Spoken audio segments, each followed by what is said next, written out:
Hey guys, it's Leah B from Prestige Veteran Medical Consulting. I'm a U.S. Army veteran, physician assistant, and former compensation and pension examiner. So today I want to come on and discuss automobile allowances and specialty adaptive equipment. So we do a lot of videos here about specific VA claim, like conditions that veterans can claim, but we've done a series of videos on other entitlements like dental care, vision care, clothing allowance, and people have found that sort of helpful. So I'd like to continue in this series and talk about the automobile allowance, because there are a lot of veterans that are receiving benefits related to this, but there are a lot of people that just don't even know it's a thing, right? So today I want to go over where you can find some information, who qualifies, and points of contact you can go to for assistance or help with this, right? So I always shout out VA.gov because I think VA.gov is a fantastic resource, has a lot of really great articles and help documents that illustrate basically those really important key components of whatever the program is, who qualifies, forms that you need, points of contact. It's really one of the best resources that I find to detail information about VA related anything. Okay. So I'm going to just go straight over to VA.gov and pull up this help document, and we're going to go over it together. Okay. So, all right. So this is on VA.gov. So you can find this by going to VA.gov/disability/eligibility/special-claims/automobile allowance adaptive equipment. Okay. Or you can just Google automobile allowance VA.gov and it'll probably pop up, but make sure you're going to VA.gov so that you can find the correct info, right? So it's going to look just like this. And again, it's listed under specialty claims. So you can see here on the side, there's some other things. We've gone over the clothing allowance, dental care, and there's some other interesting stuff that you might want to take a look at. But back to the automobile allowance and adaptive equipment, it specifically says here, if you have that disability related to your service that prevents you from driving, you may be eligible to get money to help you buy or change a vehicle so you can drive, right? So who's eligible for these benefits? Okay.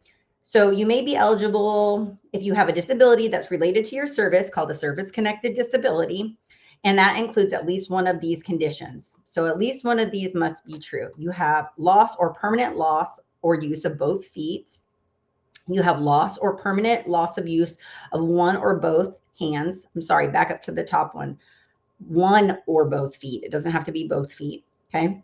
You have permanent decreased vision in both eyes, which means 20/200 vision or less in your better eye with glasses, or greater than 20/200 vision, but with a visual field defect that has reduced your peripheral vision to 20 degrees or less in your better eye, or you have a severe burn injury, you have ALS, you have ankylosis in one or both knees or hips. And it says this qualifies you only for an adaptive equipment grant. So you'll need to show that your disability is service connected or treated as defined by the 38 USC, right? So what kind of benefits can you get? You can get a one-time payment to help you buy a specialty equipped vehicle. And this is what they're referring to as the automobile allowance, or in some situations, one or more adaptive equipment grants to change a vehicle. So it has features like power steering, brakes, seats, windows, or lift equipment to help you get in and out of the vehicle. So we're going to review some of those current rates here in a minute. Here it says, this is like a frequently asked question, right? Can I buy a vehicle or adaptive equipment first and then file my claim?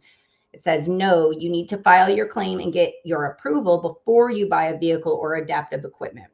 Also, before you buy a vehicle or adaptive equipment, it says that you should make sure that the seller agrees to send in the completed claim form and an itemized invoice. That VA needs those documents to process your claim. And then it's how do you get the benefits? You'll need to submit one of the forms listed here. You can apply for and use either grant before or after military discharge.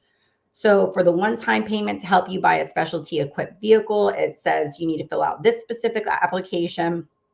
And it has the form that you can download straight up from this website. And it says they're going to pay the seller directly. and it keeps reiterating this, but you have to have a service-connected condition to get a specialty equipped vehicle. If you haven't filed a claim for disability compensation, it says you'll need to do that first. And then there's a hyperlink here on how to, claim disabilities. So for the adaptive equipment grant, it says you need to fill out this other application, bring it to the prosthetic representative at your local VA center. And it says that they may pay you or the equipment seller for the adaptive equipment, okay? It says after you submit the form, if you're eligible, they'll complete the authorization section of the form you submitted. It shows your approval of the benefit. They'll send it back to you. You'll buy the vehicle and adaptive equipment or the adaptive equipment. When you go to receive your vehicle from the seller, you'll bring the original form with you. You need to sign and date the form and acknowledge you received the vehicle, and then give the signed form to the seller. The seller sends in the form and the itemized invoice, and then you get the payment. And then it says if you have questions to call the VA 1-800 number. You can always probably discuss this with the prosthetic department as well, or your local county VSO. Local VSOs are really great. Veteran service officers, that's a free resource that many veterans tap into for anything claims related. Now let's look at those compensation rates. Let's see, current rates. Automobile allowance, effective October 1st, 2024. If you have a service-connected disability that prevents you from driving, we may pay up to $26,417.20 toward a specialty equipped vehicle for you. It again reiterates, I think it's really important because they've emphasized it about 10 times, that the seller of the specialty equipped vehicle needs to submit the claim to them, and then they pay the one-time payment directly. So that's pretty much it. So again, there's some other stuff. There's some pass rates here if you'd like to look at those, but let me jump off this screen share. So I hope this was helpful. I would love to hear from some of you guys that have had this, have been through this process. Was it easy? Was it like a headache? Did it get approved pretty quickly?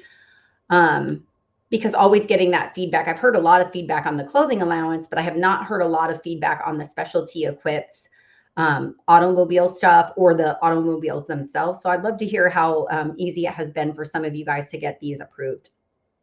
So as always, thank you for watching. Please like and subscribe, and drop some comments if you have some other videos that you'd like to see us make. We'll try to get on top of that. All right, guys, thanks again.